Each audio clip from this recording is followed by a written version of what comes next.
Right, welcome everyone to Fazliv's podcast, episode 20. Very excited today. I've got a guest, Sid Rai. Welcome, Sid, to the podcast. How are you? Hey, thank you, Faz. I'm great. How are you? Awesome. I'm very well. Very excited to have you on for the special episode 20. Sid and I have known each other on the forums for a while. Sid just got done winning a show, and he looked tremendous. Great physique. I'm a big fan of his physique, so I was really excited to get him on. And Sid, if you want to just do a brief introduction of yourself, just so the audience know who you are. Yep.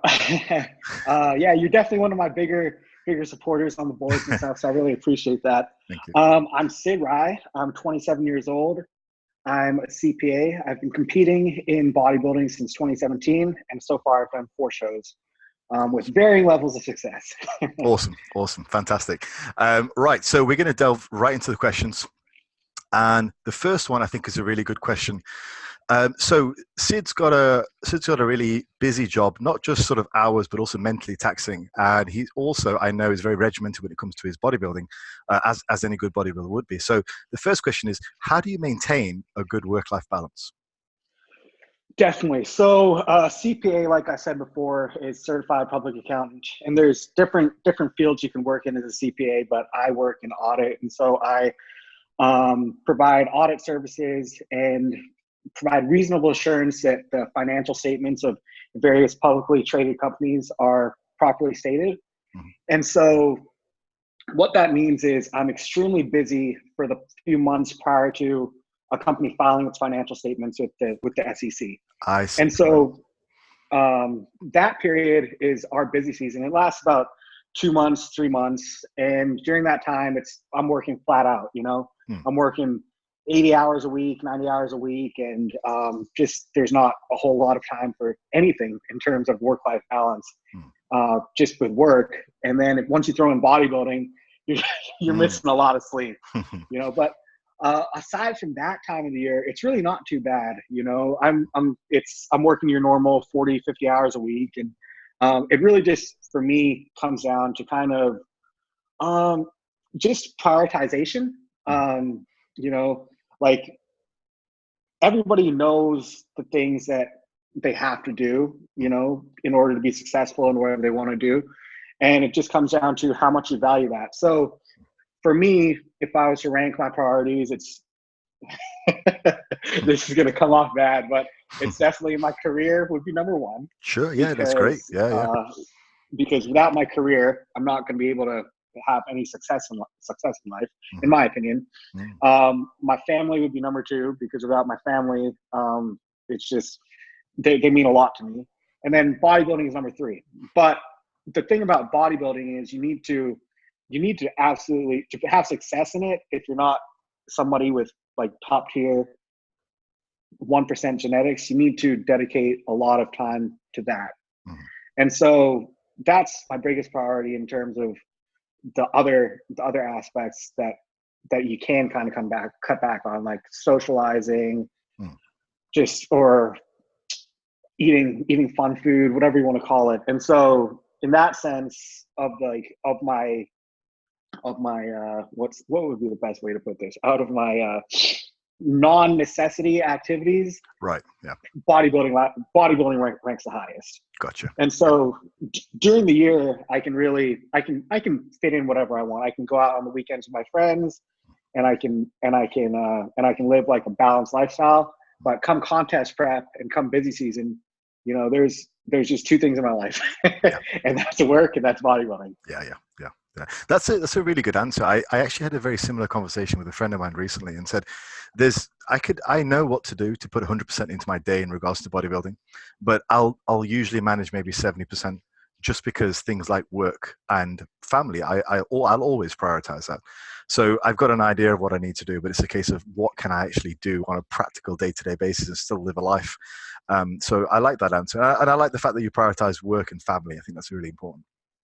Yeah, awesome. Yeah, I think a lot of people they put the bodybuilding thing first, and they miss out on a lot. And I think bodybuilding needs to be adding to your life. There's no need for it to be the entirety of your life. I completely agree. Completely agree. I think if it's done right, it should enhance you as a person within your family. It should enhance you at work as well. I think that's a great perspective. Awesome. Sure. Right, we're going to move on to the second question. So this is interesting. You've just come off. You've done 4 competitions. You've come off a really great win. That was a fantastic look. The black and white pictures that you had, which I used to advertise this, were awesome. So let's talk a bit about where you want to go from here. Long-term bodybuilding goals and dreams. Thank you. And I hate to correct you, but I actually am coming off of a loss. Oh, My okay. first loss. Yeah.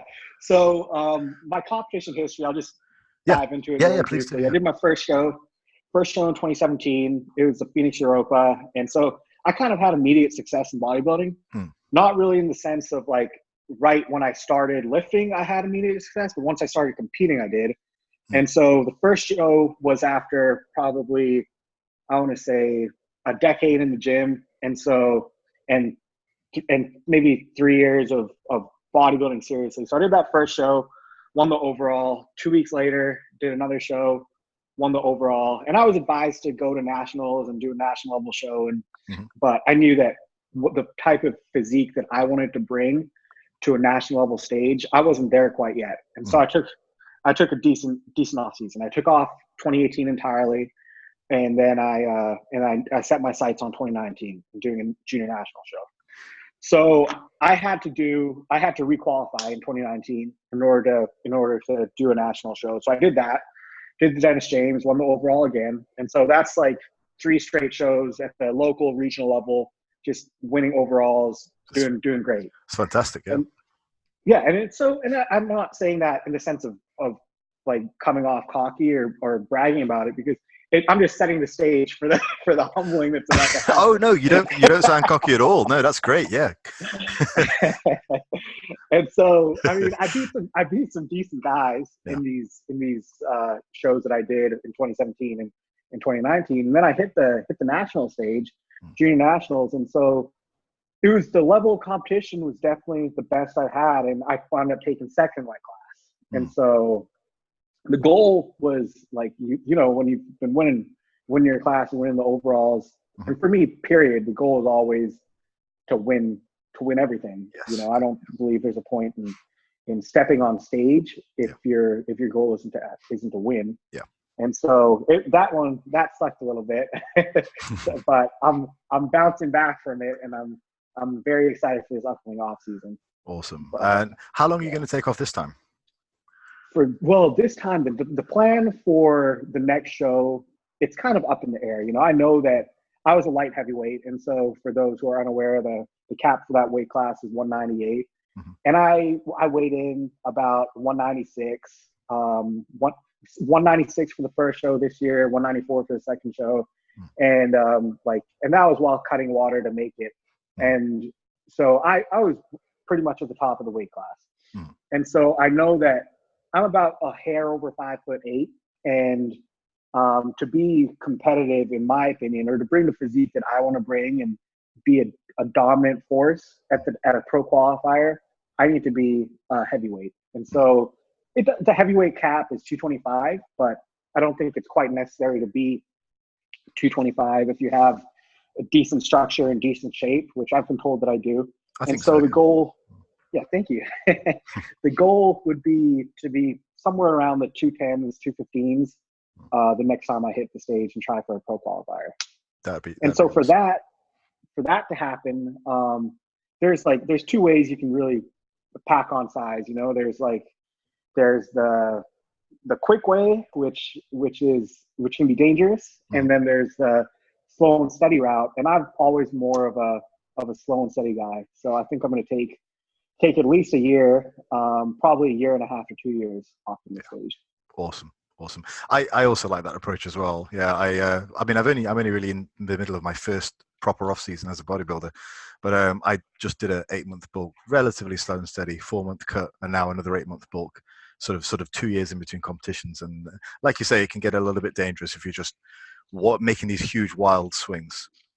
It's not great. Yeah, I think that's how you see a lot of physiques getting wrecked these days, and a lot of people getting hurt. You know, just because there's this idea that you need to rush it, or maybe, I don't know. I feel like it doesn't make much sense to me because there's no prize for getting there first. Yeah. You know? Yeah. And so what I enjoy is just the acts of bodybuilding, the day in, day out of eating the food and going to the gym and looking the part, you know, that's fun for me. So it's not about a pro card or anything like that. Yeah. So I've never seen a need to rush.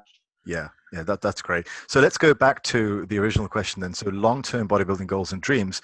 We've said that you want to bring just a heavyweight package to the junior nationals. And by the way, junior nationals is a huge stage. From what I know, it's very, very competitive in America. So in terms of moving past that, long-term, you know, let's look 10 years down the line. What are we looking at? 10 years down the line, I think I'll probably be done with bodybuilding, to be quite honest. If I hit my goals, I'll be 37 at that time. And, you know, hopefully I'll have a family. Having a family is one of my goals for sure. And so bodybuilding, the way I have to do it can be selfish. And I definitely couldn't do it with kids and a family. So 10 years from now, I'll hopefully be done. But 5 years from now, just breaking it down real quick, my thoughts right now are, you know, I've done well at the junior national level, second, and arguably could have won the class.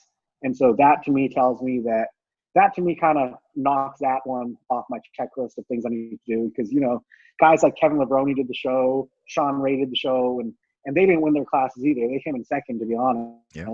And it's like, not saying I'm on their level or the level or junior nationals is on that level, but for me, that checks that box. And based on what the advice is that I've been getting from other people, they would say hit a pro qualifier next.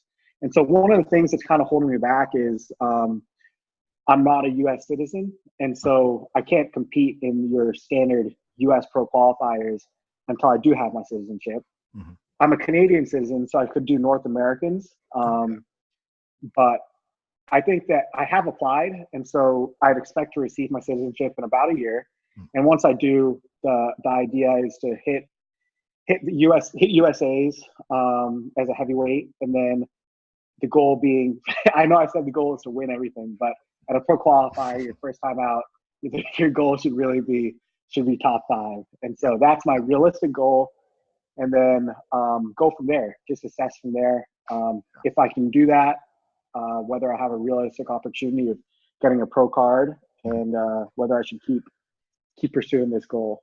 But long-term goal, as you asked, and I've been avoiding that question, but I've said this is my absolute first goal in bodybuilding. But I was born in India, and I'm of Indian descent, and there's never, to my knowledge, been a person of Indian descent to win an open bodybuilding pro card in the US. And so Amit Roy was probably had the best shot to. He is a classic physique pro, and he won a classic physique pro card, the overall actually at the North Americans. And so he's done that.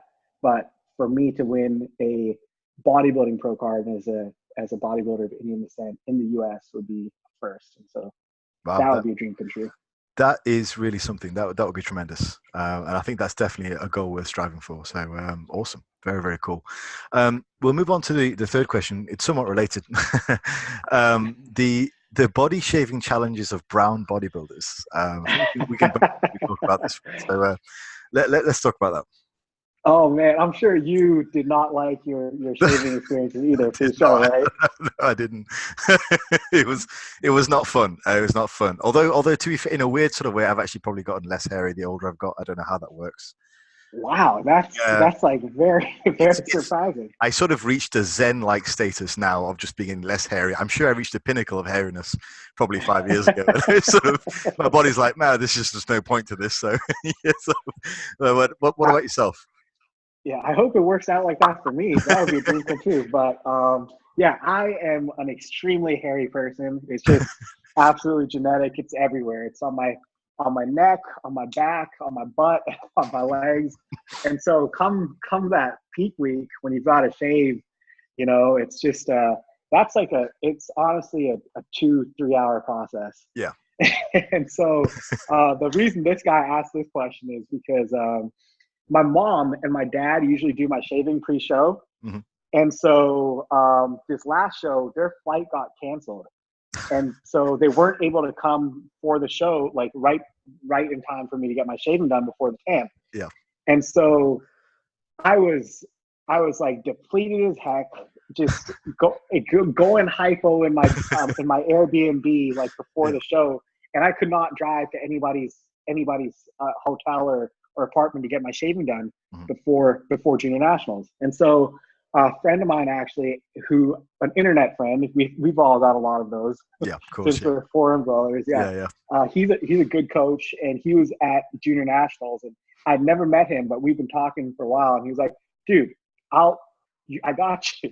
And so the guy Ubers 30 minutes one way from the host hotel in Chicago to my Airbnb, shaves me in over a 3 hour time period, and then Uber's back, and this is the first time I've met him in real life. That's awesome. That's awesome. That to me is bodybuilding. That's awesome. Yeah. You know what? Let's just stop and appreciate the fact that we, internet friends. It's 2019. You can have internet friends, and in this case, that's really worked out. So that's good. It's no longer, a closet basement kind of thing. It's like this is a real thing. Internet friends are fine. Internet friends are fine. I put that out there. It's not weird. It's not weird. Exactly. Getting shaved by a stranger is a little bit weird, but it's hilarious. Having internet friends is not that weird. Yeah. So, but I have to say, I've made some great internet friends just through bodybuilding, so it makes me. I'm not embarrassed by it at all. Yeah. Definitely me too. Just to kind of deep dive into that topic a little bit as well. So there's shaving. There's also Veet, Nair, the cream. And there's also waxing. What's your preference? I know this conversation is just getting really strange, but let's just go into it. Go on. What's your preference? I've never actually done waxing, just because I don't know. Maybe I'm a wuss, but that just sounds like painful and irritation. Really hurts. Yep. Yeah. Have you done it? Yeah. Oh man, for the show. Years ago, before I was bodybuilding, an ex-girlfriend did it, and it was just horrendous. Yeah. No. Yeah. I actually did have an ex-girlfriend who waxed my back, like just sections of it, and no, not a fan. Yeah. Maybe that's why they're exes now. It's just really painful. But I Veeted for my competition, and that was actually really easy. Yeah, that is really good. I've used it before. The only issue for me is that I get a little bit of chemical burning and redness, you know? Yeah. And so I'm also not sure of how that interacts with tanning products, just because you've got, I don't know what they use in the UK. Is it Protan? Yes, Protan. Yeah. Okay. So you've got Protan, you've got liquid sun rays, and then you've got your little, whatever your local tanning companies use. And so I just wouldn't want to risk having some kind of like green effect happen when I get my tan done, just because that's so crucial. Wow, that's true. I never even thought about that, but yeah, that's true. I guess I got away with that one. Yeah. I had my Veet done on Friday, and my show was on Sunday morning. That was. Oh wow. Yeah, that's very, very short time frame between the two. Like, I mean, obviously you're showering, but you don't know how it sits on you. The different chemicals. I feel like it sits in the skin a little bit. It's hard to get it all out. So. Oh, I think so. Yeah, it's a good point. That's a good point. Right. So we'll move on to the fourth question. So this one, I find different coaches go about it different ways. Me personally, with the few people that I've actually put on stage, I've put about 5 people on stage at the moment. I do generally have a peak week protocol.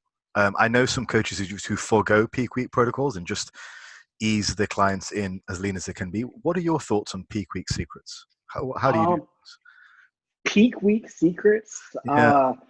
I would say there really, really are no secrets. The secret is just get to having no subcutaneous body fat, and then whatever you do is going to work. Yeah, that's true. So that's been my experience, at least, because I've had 2 different coaches prep me, and they actually had 2 completely different approaches.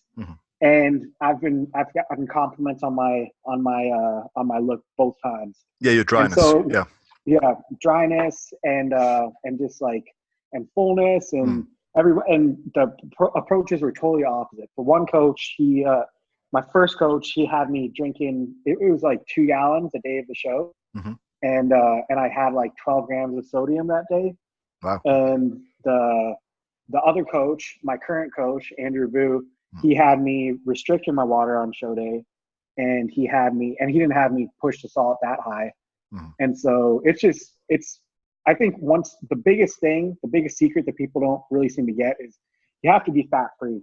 Yeah. And if you're not fat free, then you got to do your gimmicky stuff with your different water approaches and this and that and the other.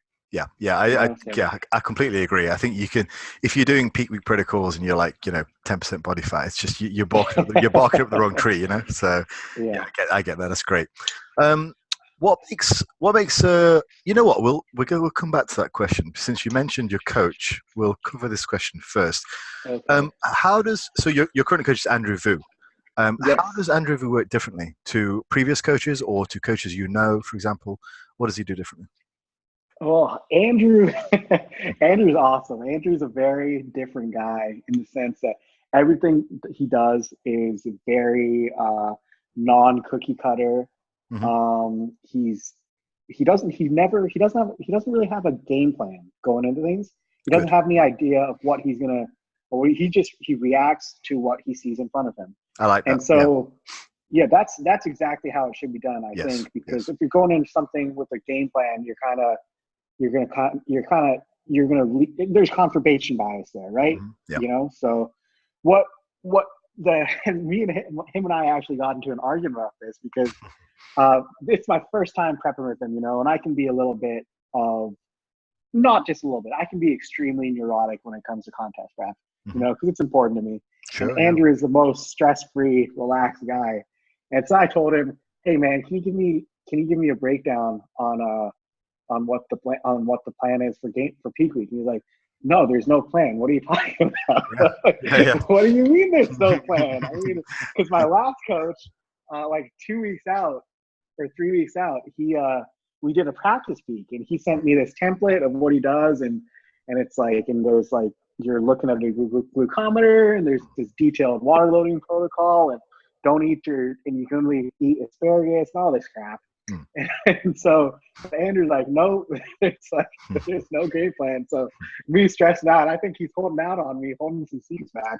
But no, that's just Andrew. He's very low stress. He wants pictures.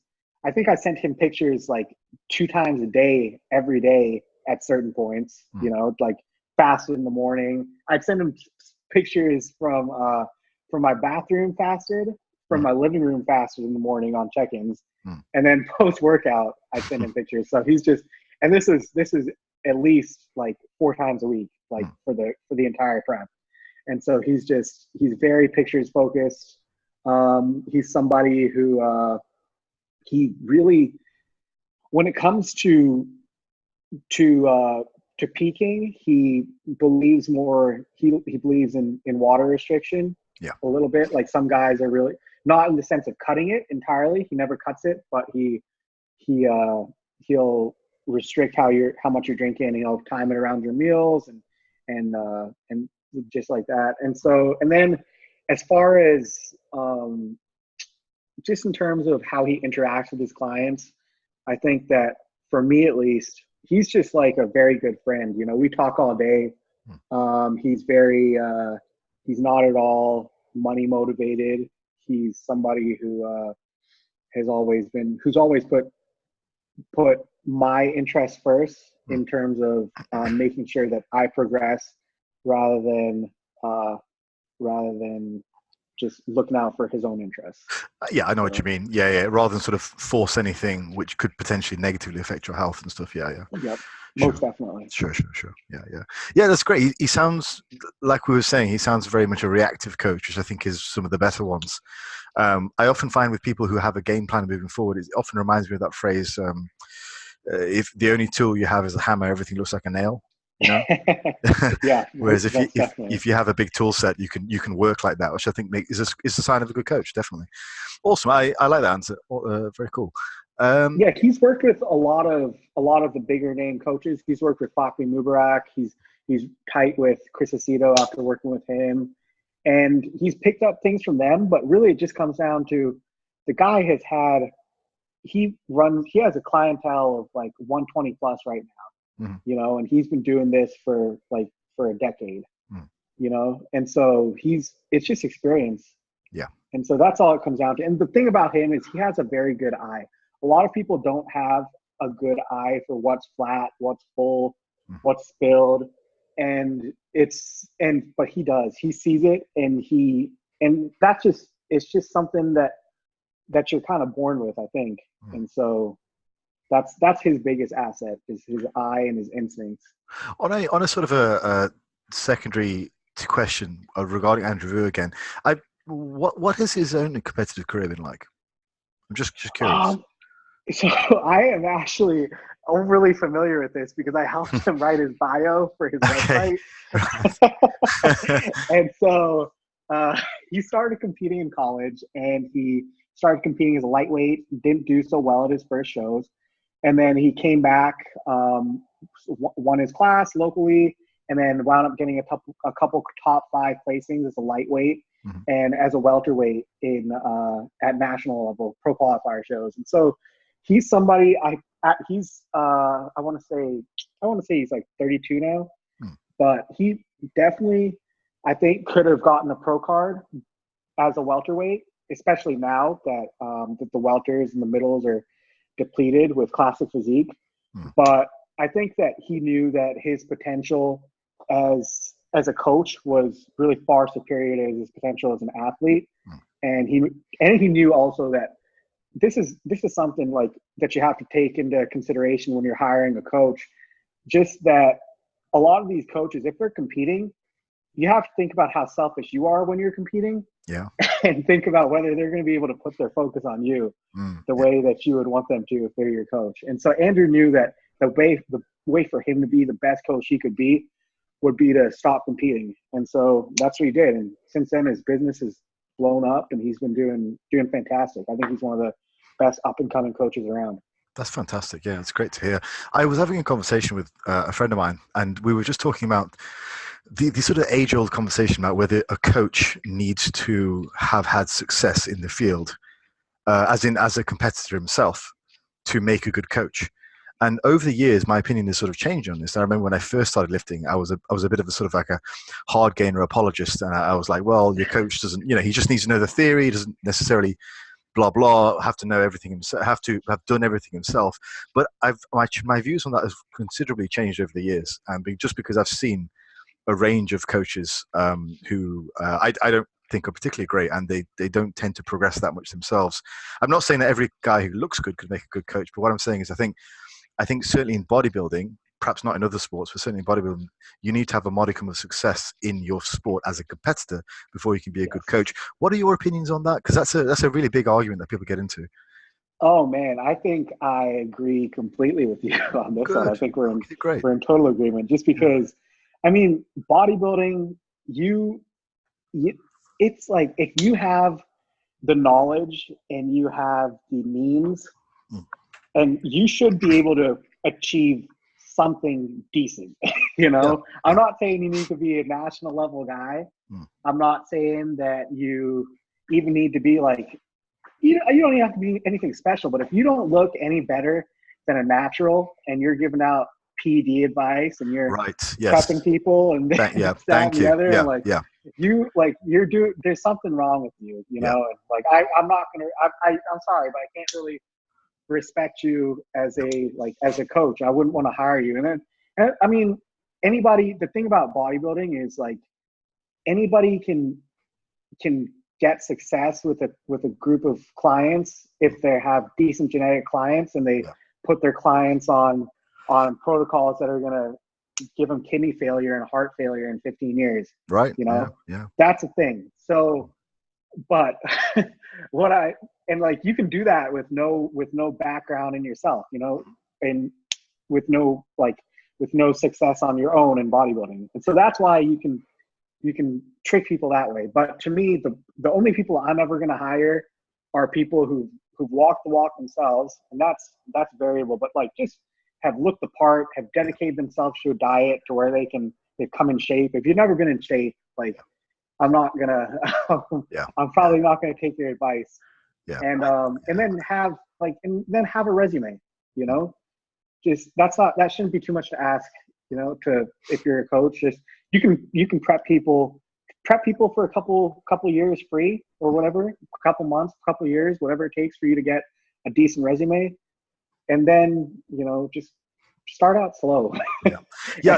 I think that's great, because I think that's bodybuilding. That's the particular sport that we're looking at. I mean, people always give the example of like powerlifting, and people say, well, Boris Shaiko doesn't look like he lifts, but Boris Shaiko can bench, squat, and deadlift with really, really good form. And I don't know the names of many good sort of tennis coaches and stuff, but they might not look the part, but I'm sure they can do a backhand correctly. Whereas in bodybuilding, looking the part is your skill. That is it. Yeah. So if you're not, so it's just, and like you said, it's not about you've got to be national level standard. But if you've made no progress in 3 years and you look the same or worse with 5 grams of gear, there's an issue, isn't there? So I struggle with that. But no, thank you for that. I know that was kind of off the menu, but thanks for your thoughts on that. Something that's been going through my head for a while. So moving on to the next question, what makes a good training partner? There you go.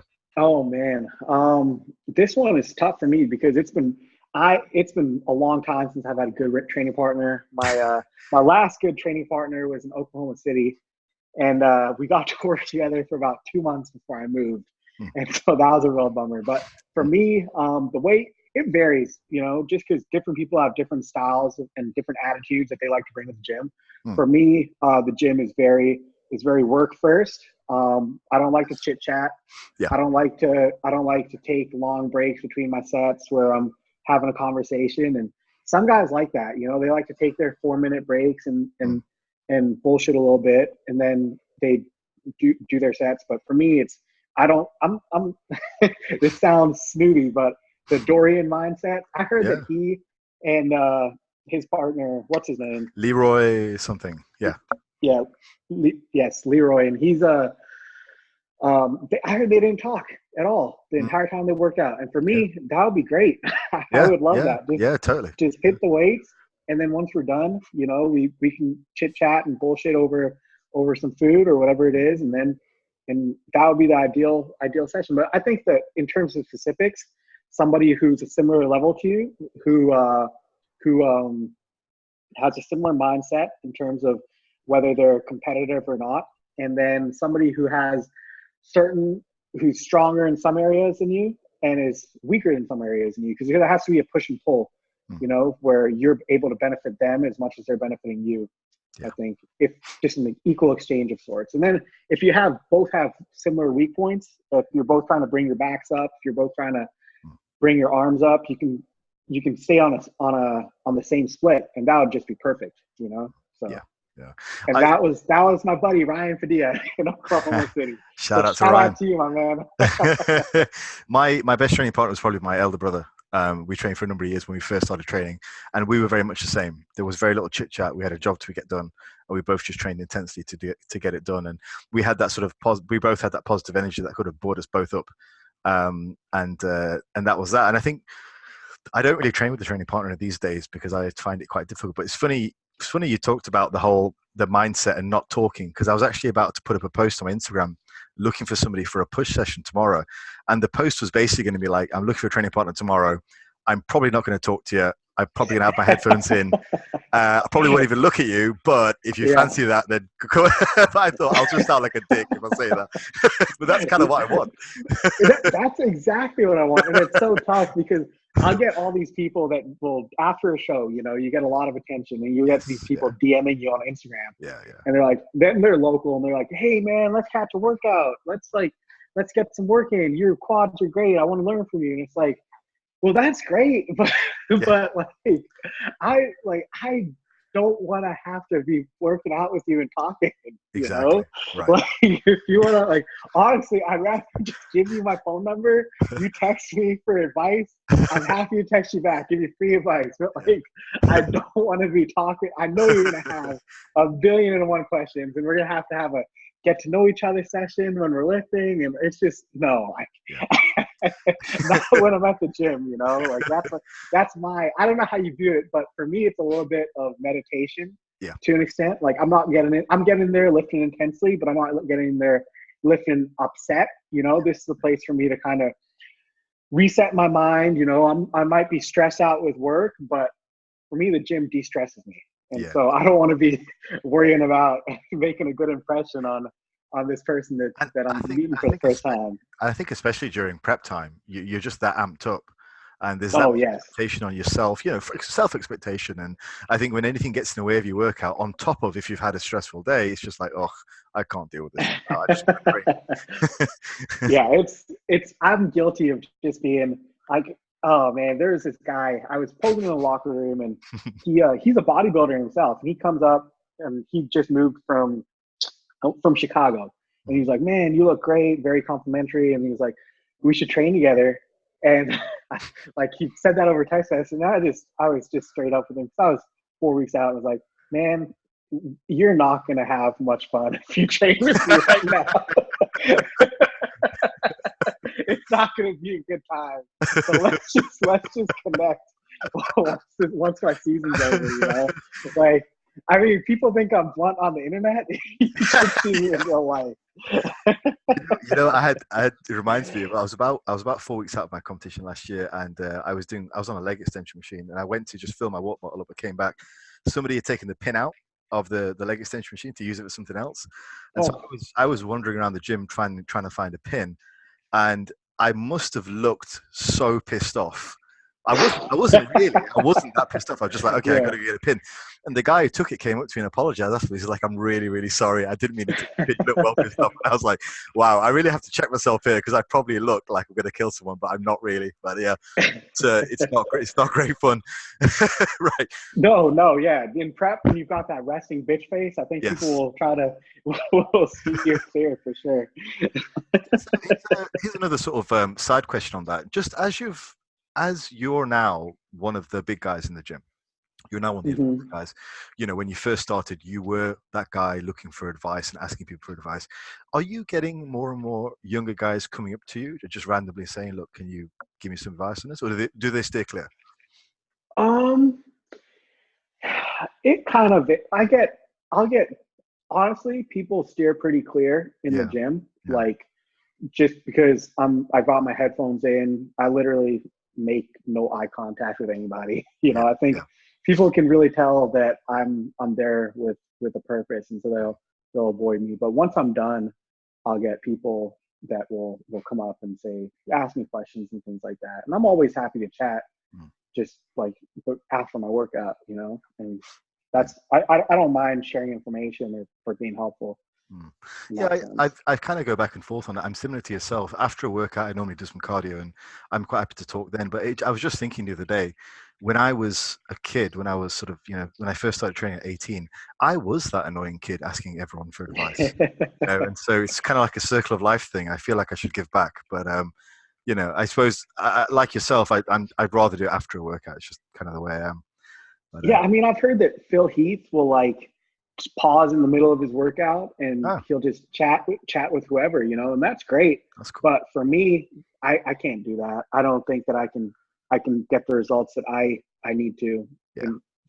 And so that's just me being selfish, Yeah. But yeah, I've had some kids I've had one kid actually who came up to me, and I was just I was working out, and he was like, hey, I think you look awesome. Would you, and I don't mean to interrupt your workout, but after you're done with your workout, could I ask you a couple questions?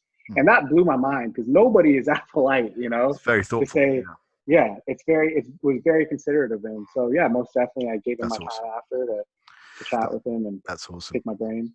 Right. So we've got a couple of questions here, which are kind of deep diving into diet and training. So the first one is, how does your diet differ between in-season to off-season? Let's start with that. Okay. So it's been, the biggest difference is just that I get one free meal in the off season versus 0 free meals in pre-contest. And so off season, like, the food choices are the same. My food choices are the same year round. I never veer from my diet. Come pre-contest, my protein, I usually eat about 360 to 400 grams of protein year round. Wow. Which for a 200-pound contest shape bodybuilder and 230-pound off-season bodybuilder is a lot, I would say. Yeah. Or it's above average. Can I ask why so high? That's Andrew's preference. Gotcha. It's also my preference. I think that come contest prep, at certain points I was eating 425 grams of protein, and I honestly think that it does help you grow. I think people underestimate how much protein a competitive like IFBB pursuing bodybuilder can handle, I think and that's how really much cool. they can make use of. We have seen some modern research to support the idea that higher and higher levels of protein support greater muscle growth and also support recomposition effects. So all that, so the body of evidence, the new emerging evidence about higher protein intakes may seem to move into that direction of that there could be potential there. Because obviously no one's studying bodybuilders like yourself or pro bodybuilders. They're studying relative beginners, but it seems to point towards there being a potential there. Yeah, and definitely I think it also just comes down to, just deferring genetics. Some people, Sure. and just your cost benefits, because some people can't handle. I know for me, when I first started with Andrew, I was eating 360 grams of protein. And so then I was doing a macro plan, and he took me from a macro plan to a meal plan, which I don't do a meal plan anymore because I prefer to do macros. And so he took me to a meal plan, and he drastically increased the amount of meat I was eating and the protein in general. So I was eating something like 460 grams of protein, immediate jump. And so that just nuked my digestion, And so part of that was just because food choices changed a lot, and meat consumption changed a lot, and overall protein increased quite a bit. And so my body just wasn't used to the change. But some people just can't handle really high amounts of protein and process it, And so for those people, definitely use less of it. Eat carbs or protein sparing. Eat more fat. And so it's person to person for sure. I don't think there's any one be all end all for this. I think that's a great thing to talk about though, because I spend quite a lot of time in the evidence-based community. So a lot of those guys, they focus on, well, to be fair, they call themselves evidence-based. It annoys me sometimes because a lot of them are just really preoccupied with studies, and it's not just about studies. But there's this massive kick on really high carbs at the moment. So everyone's smashing the carbs, really low fat and sort of moderate protein. But it's really refreshing to hear someone like yourself, it's a bit more, I would say it's a bit more old school bodybuilding. And it's not something that gets talked about a lot. So that's really, and your carbohydrate intake is roughly about the same from what I seem to recall from your Instagram. It's slightly higher. Is that right? Yeah, right now, just because I'm coming out of contest shape, it would been like, even the off season, like my carbs get high. Like last off season, I was eating something like 700 to 750 a day towards the end of it, awesome. Carbs, and then and since I was eating so much carbs, Andrew dropped my protein down to just 305, and I was weighing 235 pounds. And so but when you're eating that many carbohydrates, you don't need as much protein, right? We understand that to be true. But I think that it's just there's different things that different like supplements that come into play when it comes to your carbohydrate intake and what you can make use of. And it's just, I think that it's, and different people have different tolerances for carbs and for fat and what they're able to use better. For me, like I think I do my best on a fat intake of somewhere for dieting. I think I do my best on a fat intake of 40 to 50 grams. I think my body just burns quicker, and it processes my food faster, and my digestion's better. And I do really well with like a super high protein, super high carb approach during that time. But then for off season, I think I'm more likely to like add size, like add weight, and keep the weight on when my fats are higher, in that 70 to 100 gram range. I think doing a really low fat approach year round could potentially have like negative effects on your blood work. Yeah, I think just so. Because you need that healthy fat. And then a lot of the times these people who are doing really high carb intakes are doing really high sugar intakes too. And that's not really great for your health or inflammation either. So that's a great perspective. I think it's so refreshing to hear something which is so different, certainly from the circles that I walk in anyway. But your fat intake is relatively low to moderate, I would say, in comparison to your protein and carbohydrate intake. So 70 yeah, to 100 grams is I mean, that's pretty much what I would have, I guess, and I eat far less. So it's yeah, very reasonable. Yeah. yep. Awesome. I Okay. think that hits the bare minimums for just like for health purposes, but it helps me keep my digestion optimized Yeah. and hungry every 2 hours. Yeah, I think too much fat can definitely weigh you down. It can really hurt. What about let's talk about training differences between in season and off season. So we've covered diet So fairly extensively. yep, training's going to be pretty different this off season, Okay. just because for the past couple off seasons, there's been no difference. I train 6 days a week, one rest day, and it's really just it's kind of a push pull leg split where Okay. Good. I'm doing back, doing chest, and then doing legs like a focus of some kind of either a ham focus or quad focus, and then I'll do my arms with my chest. So not quite push pull legs, but pretty similar. And then and then the difference would be that in the off season, since I have really strong delts, I don't really train my delts at all. Gotcha. I Yeah. train like one working set a week for lateral delts and rear delts, and then come pre-contest, I'll actually train my traps, I'll actually train my delts, and they'll grow. And then in the this past off season, I didn't train my quads. Like I just did leg extensions twice a week, and that was it. And so Wow. the Okay. rest of it was all hamstring work just to bring up my hammies. It's, But yeah, very similar to what Ollie said when he was on the podcast. He said more advanced training seems to be more about individualization, personalization, rather than any particular sort of split. yeah, for sure. I mean, I say push pull legs, but it's obviously not your standard push pull legs. But for me now, when I was at junior nationals, once I got off stage, I don't know how familiar you are with U.S. bodybuilding, but a guy named Jacob Wilson won the heavyweights at the USA Championships, Okay. and lost to Derek Lunsford. Derek Lunsford being I have heard of Jack Lunsford.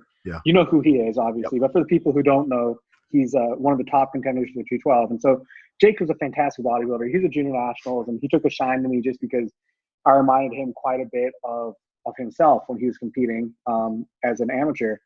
And so he reached out to Dusty Hanshaw, who's an IFBB pro, and got me linked up with him. And so Dusty Hanshaw is somebody who trains very different from the way I train. He's a very low volume, and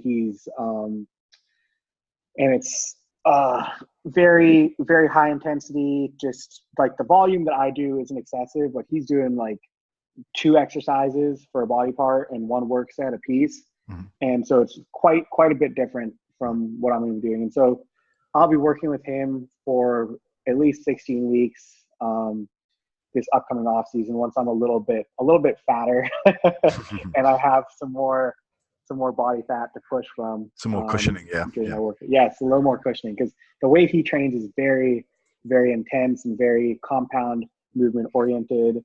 And I do all my compound movements, but just in the 6-week phase post show, when I'm still, I'd say, sub 7% body fat, it's kind of you got to be mindful of that. Of course, yeah, you got to back off. I don't actually know a great deal about how you train. Is sort of in the opposite. So you mentioned higher volumes. What if you could put a number on it? What sort of sets per week are we looking at? This is kind of how my mind works. So roughly sets per week per body part. For right off the top of my head, that's going to be a lot of math. I should have thought about this before we. Let's take chest.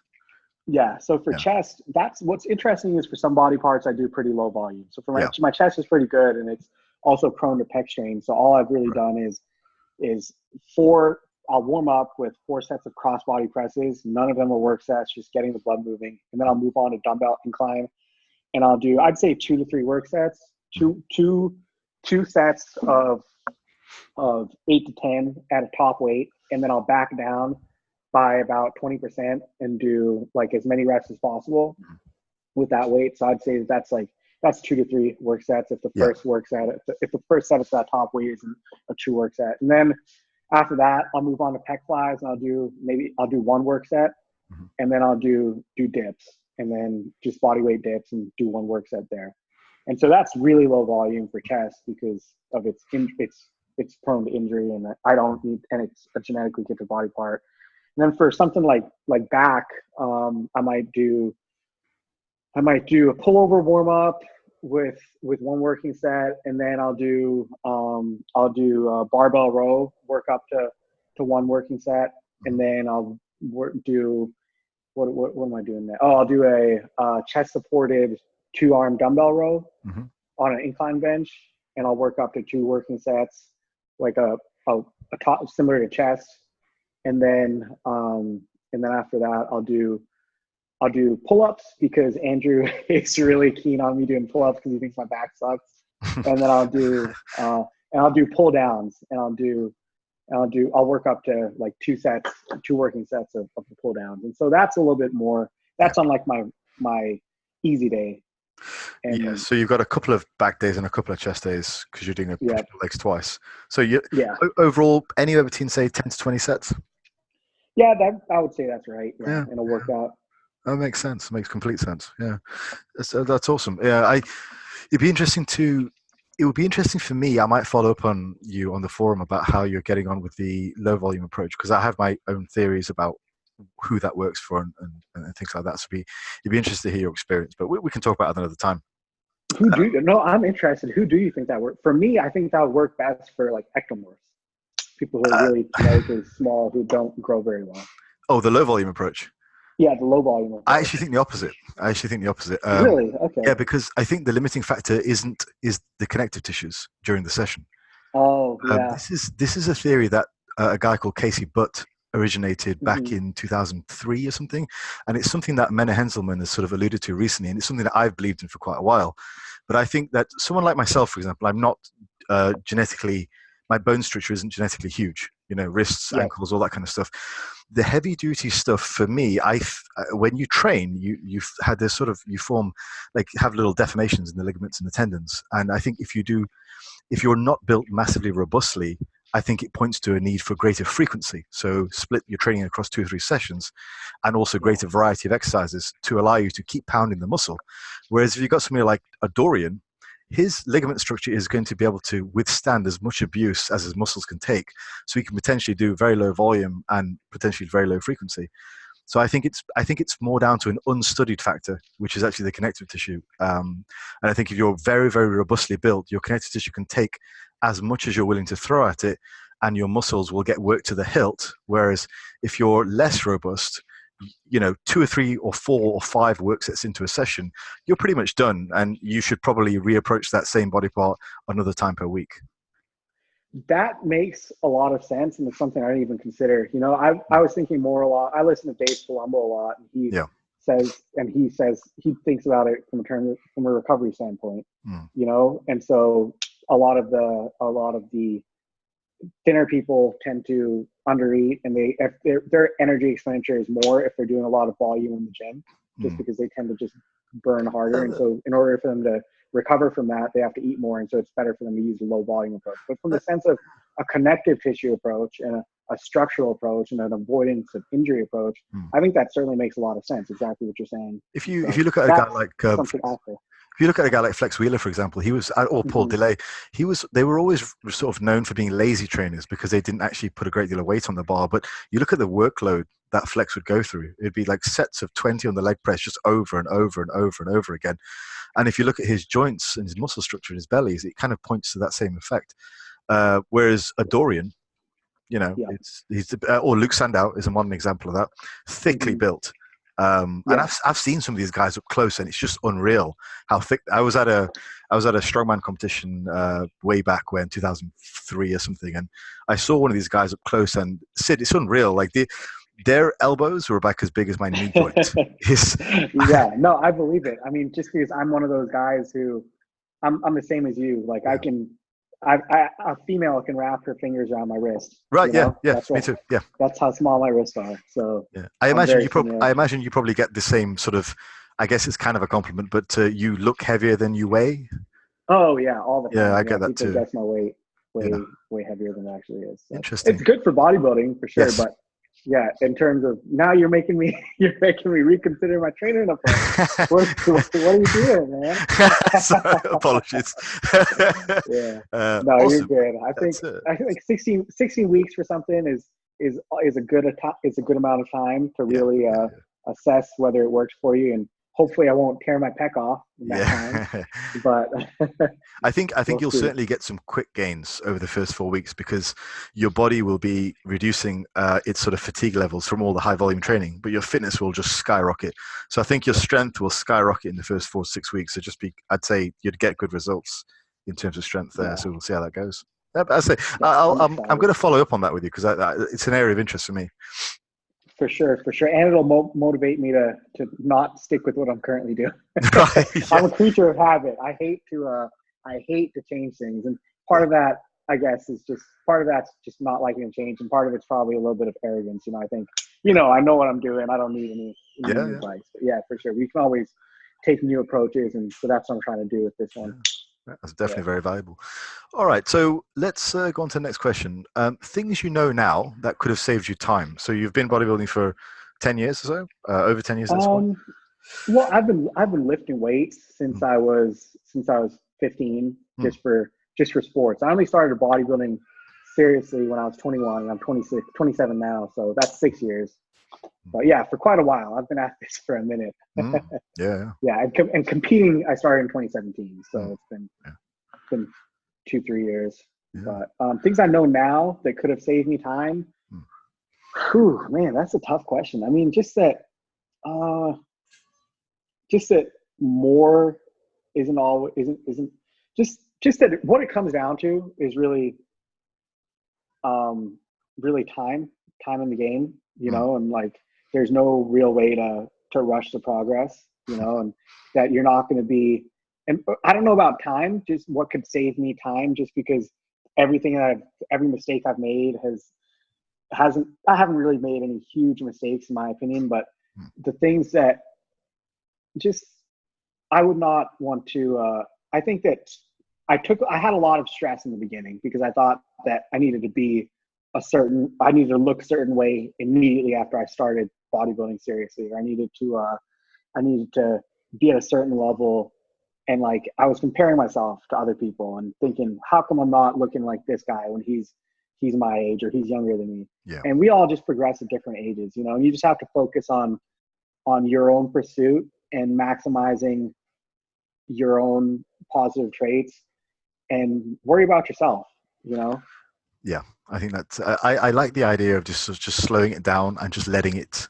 Obviously, getting all your ducks in a row. I think we both agreed on that. Like you've got to get your ducks in a row. You've Yes. got to get the basics down, the food down, the training down. But forcing muscle gains, it just doesn't work. It just doesn't work.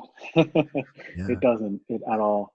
And that's so, a, and oh, what it could have saved me time was probably, I think, I don't think I needed to compete any earlier than I did, but probably hiring a professional, yeah, yeah, a coach helps a lot, yes, you yeah, know? There's been times where I've been guilty of. I've always been very committed and very dedicated to my bodybuilding pursuit, but I maybe didn't push my food as high as I should have, mm, or maybe I pushed it too high. And having a second eye that you're that you have a exchange of consideration with, is just like they are. That's gonna that that gives you unbiased advice that's going to be in your best interest. And so that's something I would recommend for saving time. yeah. I think that's a great point about the coach, and I've had a few good coaches over the years. Obviously, my recent coach Chester and AP, Mm-hmm. they prepped me for my first competition. That was fantastic. Love those guys. Yep. Definitely prep with them again. And I've had some really good powerlifting coaches over the years as well, and they've all been able to push me in a certain way, which I think is really good. The coaches I've not really got on with so much have not really taught me anything, and that's a bit of a shame. But I think you can, if you have a good coach, hopefully you can learn something from them, and they can push you to be your best. Yeah, and even if you're not learning directly from them, like a Q&A, if you ask a question and they're answering it, just you should be able to observe what's happening with your body when they do certain things. Exactly. And just be aware, you know, Yes. and you're going to pick things up. Yeah, that's great. Yeah, I love that. I love that. Be aware. I think a lot of people just go through the motions, which is it doesn't work. All right, let's go for. We've sort of covered this, but let's take a little stab at this. Off-season goals and rough date for the next competition. So rough date for the next competition, I'm going to guess is something like 2021, for example. 20 or 2021 for sure. And off-season goals. I mean, you've mentioned you've been up to 235. What's your weight now, and what do you kind of expect to get up to? And I know that's an odd question to ask after talking about, you know, just letting it come. But do you have any kind of, do you have sort of, you know, like 250? Do you have any numbers in mind?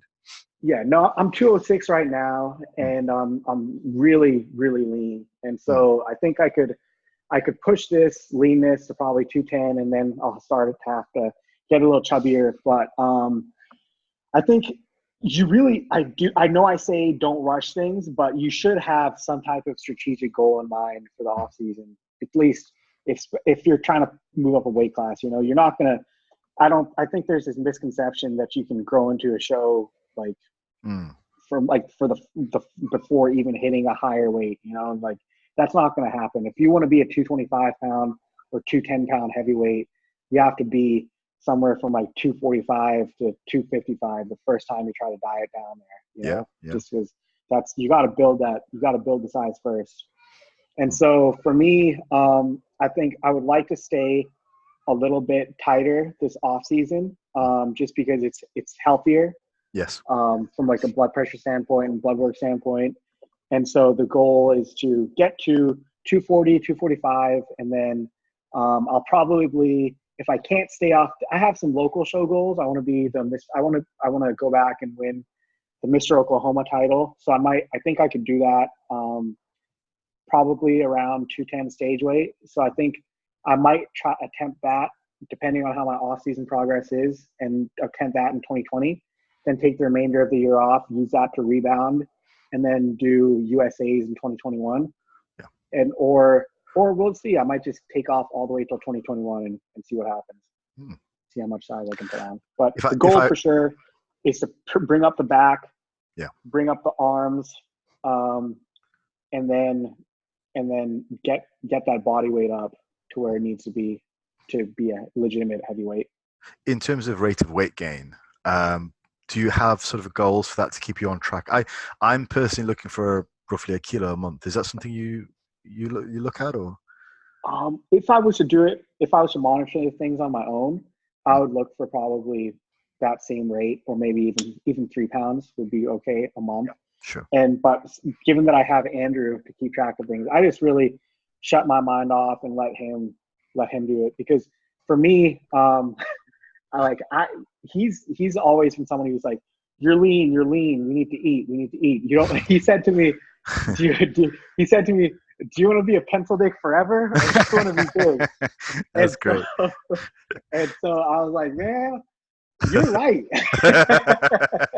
We gotta eat. So I think I can be a little bit fat phobic just because genetically I'm a smaller guy. I like to keep it sexy, like to keep it tight. But you know, it's just something you got to do. It's just part of if you're gonna shortchange yourself by trying to keep the striated glutes you're around, and it's not smart. And so you just gotta push those limits. And so if Andrew wants me to gain 4 pounds in a week, the first 2 weeks, and I'll do that, and then I'll trust his judgment. And you know, you're young, you're still growing. There's plenty of growth there, so why not take it? Yeah, that's great. Yeah, you got to think too. Like for a guy like me, I've got, and this is something people have pointed out, I have no issue with shedding fat. Like shedding body fat for me is very easy. And so if Andrew is more likely, or anybody is more likely to push my body fat up to a higher level, to accrue as much muscle mass as possible, just because they know for me to pull the fat off, it's not a problem. That's a great point. Yeah, I think so. Yeah, that's a great point. It makes a lot of sense. Let's talk on that note. Actually, we'll go on to the next question. This says, why do you get more shredded than most? You and I had an interesting back and forth on Instagram about adaptive thermogenesis. And I thought that was really interesting to hear what you had to say about that, because you're refreshingly frank about that, and I like that about you. And you said this just doesn't happen to you. Yeah. So what do you think you do? Because you know other bodybuilders, you know what they do. What do you do differently if you do, or is it just a case of you just find that's one aspect of bodybuilding you find easier? You don't have everything easy, but what do you No. think? For sure, I would say that is my genetic gift, that I can just get harder than everybody else. And then not that I don't. It's not that I don't suffer when I'm at a low Of body course, fat. yeah, of course. I'm dying sitting in my chair at work. You know, like it's pain, and I can't think, and it's very difficult to function and do my job that requires a lot of critical thinking. And so in that sense, it's difficult. But for me to once my body gets to a certain body fat, and all of my supplements are in and my body is clicking optimally and I'm getting enough sleep, it's just easy mode, you know, like at a certain point, we get to pull all the cardio, we get to start upping the food, and my body just gets leaner and leaner.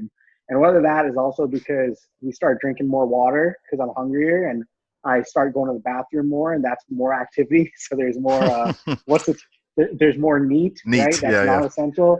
Yeah. And so, and that kicks up and my body is just horribly inefficient, and I burn more calories than most just from my neat. That, I don't know, but for me, like most people, they've seen the idea is that they struggle more as they get leaner. Absolutely not the case for me. My body accelerates, and it gets to where you kind of have to keep watching it daily. Otherwise, I'll burn away.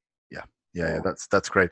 And just to kind of point out for people listening, like there's such a thing as being gifted in an area, but there's such a thing as just having it easy. And we're not suggesting you have it easy, but being gifted in an area is certainly something you can then take advantage of, because you have to work hard in other areas. So someone like a Jay Cutler, for example, is just, you know, he gained 50 pounds of muscle in his first year. That's a gift, you know. Yes, so there's a difference. Yeah. You still have to suffer. Yes. Yeah. And he had to eat all that food, you know, and he had to do all that heavy lifting. But the other thing is, just going back to that question about how do you get more shred than most, it's just number one, genetics, like I said. Number two is adherence to plan. You know, I feel I never stray off the plan that my coach has given me. I'm 100% on track, and there's nothing that I'm not off a gram. I don't cut my cardio short. I don't half-ass my cardio. I do exactly what I'm asked, and I don't substitute any foods. Like I'm completely in sync with my coach. And I think a lot of people miss that. You know, I had this kid who was telling me he's doing his first show, and he had this list up for his questions. He's working with AJ Sims, and AJ Sims has stopped after his questions. And it's been 3 days. So he's asking me his questions. And I'm like, okay, let me help you out. And his question was, can I have almond milk in my coffee? And I'm like, no, you can't have almond milk in your coffee. And he's like, really? It's just 30 calories. And I'm like, no. if there's almond milk in your plan in your coffee, then you can have the almond milk. But if it's not in your plan, no, you can't have the fucking almond milk. Like it's 30 calories, and then it's 30 calories 7 days a week, and then it's 3 cups of coffee 7 days a week. So that's 90 calories a day times 7, 630 calories, you know? So and that type of attitude is usually indicative of holes elsewhere as well. Yeah. And I think that's really a lot of the population of and so this is his first show, so he doesn't know anything. So I hopefully corrected that mindset early on. But a lot of people, I think, take shortcuts. They're not putting in the maximum effort. When it comes down to 4 weeks out, they're slacking in the gym. They're not pushing. They're just not still pushing to progress the weights, to keep their hardness, and like.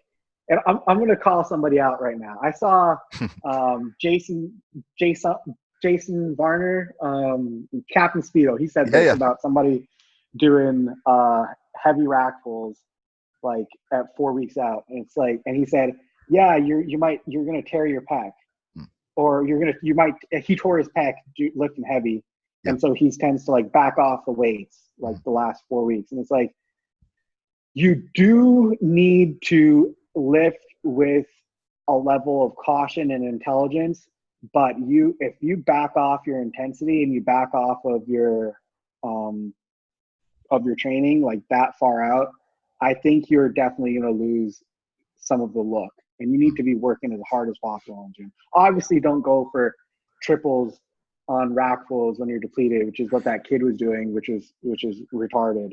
I shouldn't use that word, but like that's why I say lift with intelligence, lift with intensity. You know, like you know when you're taking it easy, and you know when you're giving it your all. Give it your all, man, and you won't have any regrets. Yeah. I generally do pull out some of the heavier compounds about 4 weeks prior. But then they generally tend to be replaced with exercises you can safely go hard on. So I think there's like you said, the intensity still got to be there. I just rather not do that on some exercises which tend to be inherently kind of risky. Yeah, I mean, I don't bench press, I don't flat barbell bench. Right. Yeah. I was doing like if I was to, I don't know. I don't want to like things are different for everybody, but sure. Yeah. If I was doing 600-pound rack pulls below the knee, like at 8 days out for my show. Wow. And I was 5.5% body fat, 5.6% body fat by DEXA. So like, I mean, you just need to, it comes down to like, just like I guess do what you guys do, you know, like for me mentally, I can't handle not giving it 100%, you know? So that's what I do. But I also know that I'm not pushing. If I feel like something's going to give, I'm not pushing for 3 more, you know, I'm pushing for the reps that I need to get, and that's it. You know? So just, people know what they need to do. Just do what you need to do, you know? Yeah. You know, when you're sandbagging, I think it's definitely. Yeah. Sandbagging is the correct term. Yeah. So, exactly. Yeah. Don't sandbag. Don't sandbag. All right. I'm going to go on to the next question, because this is the one that I put in. I find this one interesting. So I think it's safe to say that you've had some struggle with your arms in the past. Now, they've definitely come up in the off season. This is of particular interest to me because, like yourself, biceps and hamstrings are actually relatively to the rest of me, relatively weak body parts. So yours have come up quite a lot. I'd like to know what you have been doing or what your plan is moving forward for increasing the size of your biceps, because you've made improvements. And I think it's more valuable to ask for someone's advice where they're not gifted in an area, and when they have made improvements, than to just say, like, if someone was to ask me, what's your advice on forearm and calf training? I'd be like, well, I don't fucking know, because they're naturally big. So for yourself, bicep training, let's talk about that. Or lat training for you, because I think that lat spread is pretty ridiculous. Cheers. But for me, for the hamstring training, like I said earlier, I started training them twice a week. Just really doing no limiting my quad focus, and then focusing on getting what I had been doing heavy RDLs. I've RDL'd up to 500 for 8.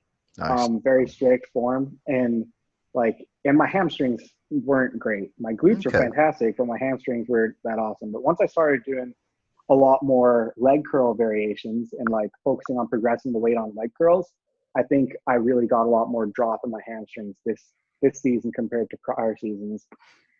And then for biceps, that we ran through a lot of different approaches. Andrew is very concerned with my arm size, and rightfully so. And so one of the biggest things was he targeted my food to where we started to just add extra food on those days, and then use carbolin as well in order to try to target those carbs around the workout when I'm targeting those muscles. And so we didn't use any other supplementation in conjunction with the carbolin, but I feel like that was extremely helpful for helping with that. And then another thing we did was just experimenting with more volume and more frequency. And so for a period of time, he had me doing really lightweight supersets every time with opposing muscles for biceps and triceps. So if I was to do a full exercise for my biceps, I like a dumbbell curl where my intention is to progress the weight. In between my sets, he'd have me do band push downs. Okay. For my triceps, just adding more volume. And so I didn't feel as that got me a fantastic pump, but I'm not sure that that actually produced much in the way of gains. But I think the biggest thing was really just targeting food around the workouts and then progressing the weights while making sure that I was getting really good contractions and good mind muscle connection with my exercises that I was using. That sort of fits well into a theory that I have, because coming from a powerlifting background, I see quite a lot of there's a rare powerlifter who will have decent biceps and hamstrings. Powerlifters tend to come in with very, very good chest, back, quad development, glute development, of course. And I think when you're lifting very, very heavy compounds, the innately weaker body parts like biceps and hamstrings, they don't get as much stimulation because the surrounding stronger areas tend to take over a lot of load. So similar to yourself, you really have to focus in and hone in on those areas. And a lot of times it is biceps and hamstrings, and really, really focus on the contraction on those. So that's kind of my theory. I think you really can, like, I've stiff leg deadlifts quite a lot. My deadlift was pretty big at its peak, and I never really had particularly great hamstrings. I mean, I tore mine in 2005 pretty badly, and I still pulled pretty heavy after that. So I think it's a case of, I don't think they're a particularly strong body part for most people. And if you train in a power style, there are more dominant body parts which you can kind of take over. What do you think about that? Yeah, I agree completely. I mean, I think we agree on a lot of stuff. We do, yeah. It's been interesting. Yeah. I think coming from a powerlifting background, you're going to have to specialize a little bit more in your training for your biceps and your hamstrings, just because they are going to be weaker. And it's just, I think that you need to, if you have a weaker body part, you need to focus in on, it's probably due to a worse mind muscle connection. Yes. You're not connecting with that muscle the way you should be. Yeah. And I know that for me, something I'm experimenting with is one of my buddies works with Matt Jansen, who I think is a fantastic coach. And Matt for arms recommended to start slowing down the negatives. Yeah. And so he does something like 4-second negatives for arm training. And so Matt's arms have grown. My buddy's arms have grown. I'm hoping in these past 6 weeks, my arms have grown since I started doing it. I think so. And so what that really does is just, it's just, you're building when you slow that negative down, you're getting you're going to feel the exercise a lot more when you're slowing it down and you're flexing your muscle the whole way through. And so I think that's something to experiment with. But just, I think, yeah, like you said, if you're somebody who has come from a background of moving weight and moving weight with your prime movers, and your biceps and your hamstrings aren't your prime movers, then you're going to have to make some changes in your training style in order to target them properly. Yeah, I think that's a great summary. And Matt Jansen, I believe, works with that real freak, Nick Walker, is it? Oh yeah, Nick Walker for sure. Yeah, wow, absolutely. What a physique! Jeez. He's somebody, like, what's most impressive about Nick Walker is he was working with guys like Jeff Long and Dom Cardone, and Dom is a good coach. Yeah, he is, and like when he was with Jeff Long, like Jeff Long kept him a light heavy for like 3 years. Gets with Dom Cardone, blows up to a heavyweight in like 6 months. Yeah. And then he gets with Matt and he blows up to a super heavyweight in a year. And he's so big. This is just, but the thing about his blow up with Matt is that it's not just a blow up in size without regard to proportions and presentation. Yes, that's right. His symmetry has improved massively. Yeah. The joke about Nick Walker previously was he's a fridge, right? I talked to Boston Lloyd quite a bit, and I consider him a friend, and he likes to joke on Nick as being Cankle, as being a fridge, whatever. And so, but he's not a fridge anymore. The guy's got a fantastic taper in his front double. Like, Matt helped him to pose better, to where he poses his front double better. He hits his ab thigh better, to where a lot of people, when they hit their ab thigh, they'll blow their obliques out rather than crunching their obliques in. And that gives you a very unaesthetic look in your waistline. And so Matt fixed that. He fixed the way he presents his legs in the ab thigh. And like it's all comes down to the illusion, right? Yeah. And so like, and then I think honestly, whether it's just because it's his training style, he lifts really fucking heavy. So I don't think there's a way to do that and not increase weight size, but it doesn't look like his waist has grown an inch since the last season, but everything else has grown phenomenally. So what those two have done together is just mind-blowingly impressive in my mind. Yeah, I'm a huge fan of Nick Walker. I use him as a good example of someone with excellent training form who's just enormous. I think to me, he looks like a young Jay Cutler. It's huge potential. Insane. Yeah. The way he lifts is absolutely perfect, and the weights he lifts are mind-blowing. Like it's crazy. I've seen him shoulder press like 5 plates on the Smith machine with a 2 count, 3 count negative. It's like people struggle to squat that way. That's right. Yeah. It's and he's military pressing it. So it's pretty nuts. He's my pick for the super heavyweights of USA's this year. Yeah, I think he's got a lot of potential. Right, we're going to move on to the next question. So we've got a question here. I don't know too much about this. In hindsight, do you regret foregoing medical school for bodybuilding? Okay, so I had mentioned this on the forums, and this is something I was uncomfortable with for a bit. But I was originally, my whole family is a family of learned doctors, as you would say in Step Brothers. But my mother is an eye surgeon specializing in glaucoma. My older brother is currently completing his residency in family medicine, and my sister-in-law is completing her residency in pediatrics. And I was also on the pre-med track just because that was what I had grown up with, seeing my mom, and I was always saying as a kid that I wanted to be an ophthalmologist just like my mother. And so I went to college with the goal of going to medical school, and I was pre-med, and I completed all of my prerequisites, and I was studying for the MCAT, which is your entrance exam to medical school. And that was also when I started getting serious in bodybuilding. And so I've just finished my first year of dedicated serious bodybuilding, and my AirPods are like low battery. Are you hearing that when I'm talking? Yeah. I can still hear you. You're still coming across fine. Okay, perfect. I'm getting that signal, but I'm hoping you're able to hear me. But so this is my first year. I set a goal for myself.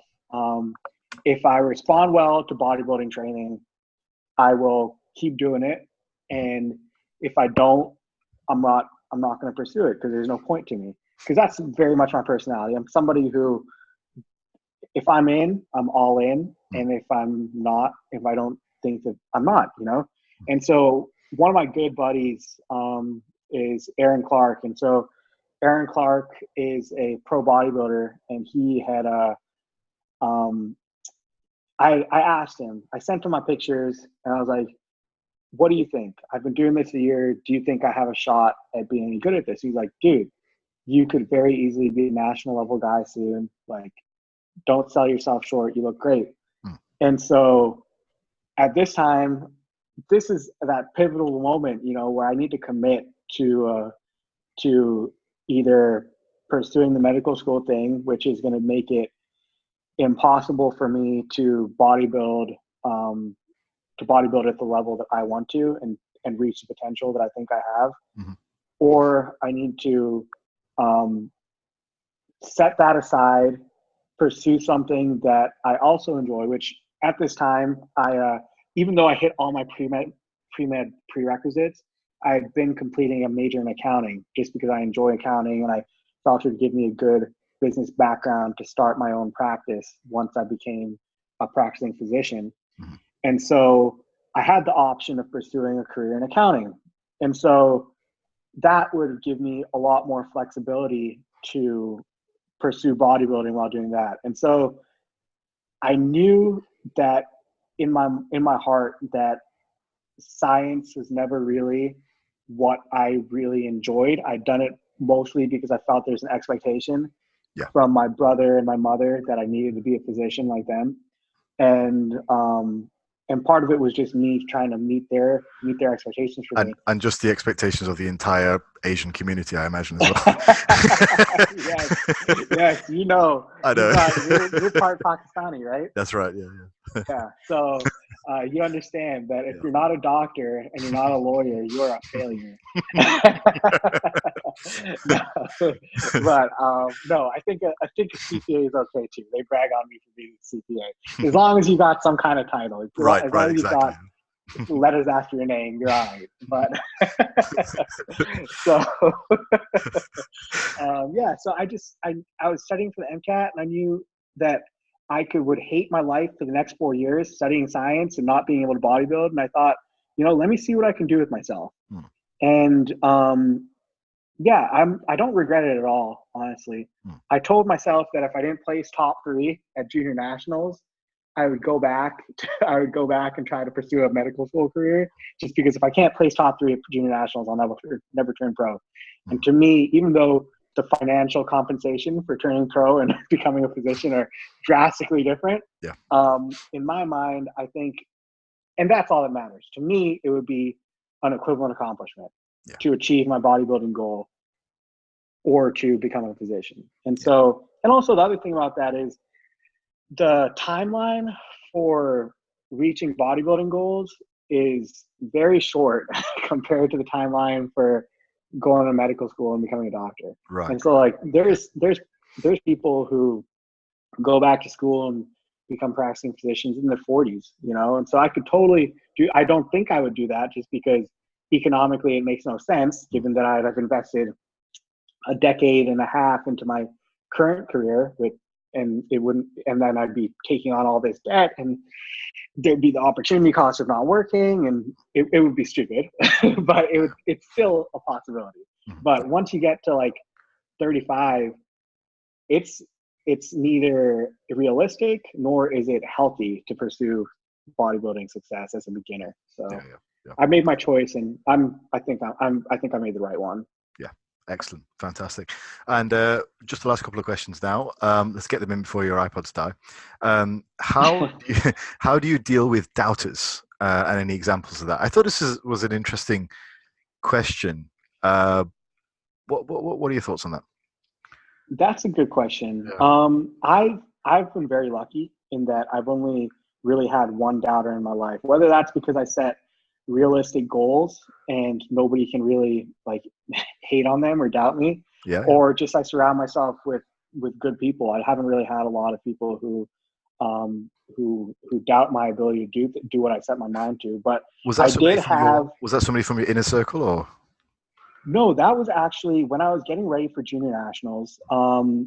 Giovanni Del Biondo said to me that I was an idiot if I thought that a Pajit, which is like it's like a racist term for Indians that they use on the internet. Yeah. He said to me that I was an idiot if I thought that a Pajit could ever win junior nationals, and that he could diet a black guy down in 6 weeks on McDonald's and he would beat me. And so that was not just racist. It was also doubting me, and it was also just rude as fuck. Yeah, absolutely. And so I had no idea he said that. Yeah, it's terrible. Yeah, that was motivation for me for sure. Like to come out and prove him wrong. And as it turns out, I did not win junior nationals, but I came close. And he didn't do so well this season. No. So I think that wound up being a little bit of karma and a little bit of comeuppance for a comment like that. And so when people doubt you, as long as you are being realistic and humble with what your goal is, just use it as fuel. I love having a little bit of a chip on my shoulder, just being the underdog. Nobody thinks that.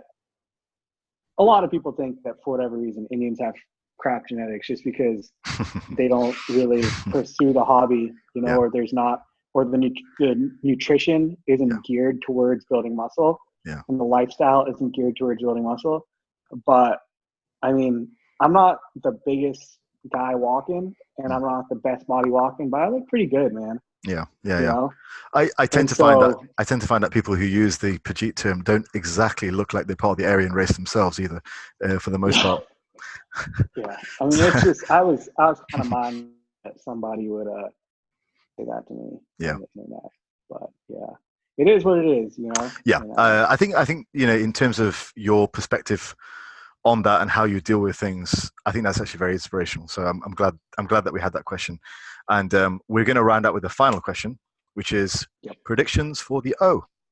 What do you think? Man, this Olympia, if you sit back and think about it, it's crazy. You It's have been two vacant crazy. titles. Yeah, You have two vacant titles, both the Open Olympia yeah, and the 212. that's right. Yeah, And then you've got like uh, some of the best contenders are not competing in the Open or in the 212 because Flex is gone. You've got Roden's gone, Phil is gone, and then I heard a rumor that Rami supposedly is out, but he might be doing camp on.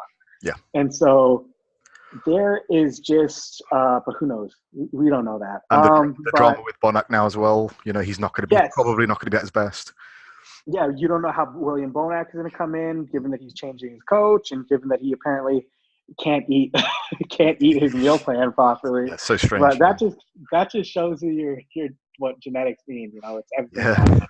yeah. The guy doesn't follow a plan probably till 4 weeks out, and he's top 3 in the world. Crazy. That's Yeah, bizarre. yeah. But my pick for the Olympia has got to be Brandon Curry. Love it. Man, Love it. Fantastic. Glad you said that. Me too. yeah.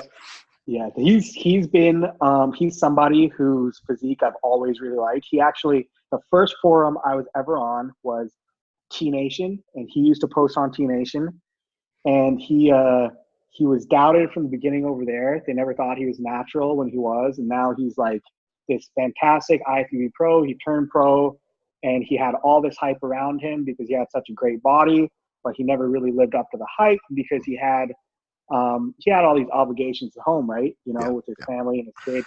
Now he's able to focus. He's rededicated, and that potential is being fulfilled. And man, does this guy look freaking amazing! Yeah, he does. So, to me, I would love to see him win, and I think he will win. I think it could be an Oxygen Gym 1 and 2 because I also think Rowley's going to be a one to watch this year as well.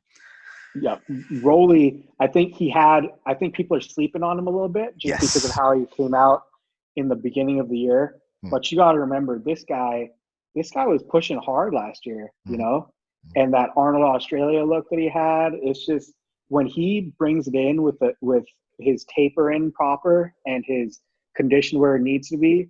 The guy has the most muscle packed per square inch on the planet, Yeah. And maybe his presentation isn't as nice as it could be, but in this lineup where you don't have a Phil Heath or a Kai Green, or man, who knows? Maybe Kai's doing it, but I doubt he does it. but in this lineup, it's good. It could be it could be an upset too. You could see him in that top 2, and then. I want to make a 212 prediction too, but an unsolicited 212 prediction. Yeah. But if Hadi Chupan does the 212, he's got that on lock. Like I think Derek's fantastic. Yeah. Derek's an excellent bodybuilder, but the difference between Hadi and Derek is stark, and you'll see it when they stand next to each other. It's crazy. Hadi, when he competed against Flex in Korea, like he was pushing Flex real hard if he didn't beat him. Yeah. But you put him next to Derek, that difference in muscle quality is going to be insane. Yeah. I just don't even understand his look. It's just incredible. I've never seen anything like it in my life. When he was up in the Open next to Diasha, who's got a great physique, Diasha's fantastic. He just looks like an alien. It's just insane. Never seen anything like it in my life. Lines on this guy. Like he was competing in Vancouver against Ian Valliere, against Josh Wade, against Lucas Ozadil, against Nathan Diasha, and Quinn Iraya in that first call out. Great physique, and in that first call out are some of the best conditioned guys in the IFBB. Aside from, the only guys that I would leave out that are better conditioned are probably Phil, Bonac, and Alexis Rivera. and he was easily 5 to 8% sharper than all of them. Yeah. You know, the difference in muscle quality was just bizarre, you know, and these are the hardest guys on the planet. Yeah. You know, and so it's so strange. Like, I don't even know how he's arrived to that physique. It's unreal. It just doesn't look like modern bodybuilding. It looks like we're 20 years ahead. Yeah. Yeah, he's pulling out some secrets. The Iranians have got some state secrets that they're pumping him with. I don't know. That's racist, but he's fantastic, man. I'm a huge fan. Yeah. I hope he gets his visa. Yeah. You know, it's going to be tough for him, but I just want to see, for me, it's all about seeing the best competitors together. And I just want to see that. I want to see all these guys stand on stage next to each other and see who's the best one. That would be a great Olympia to me.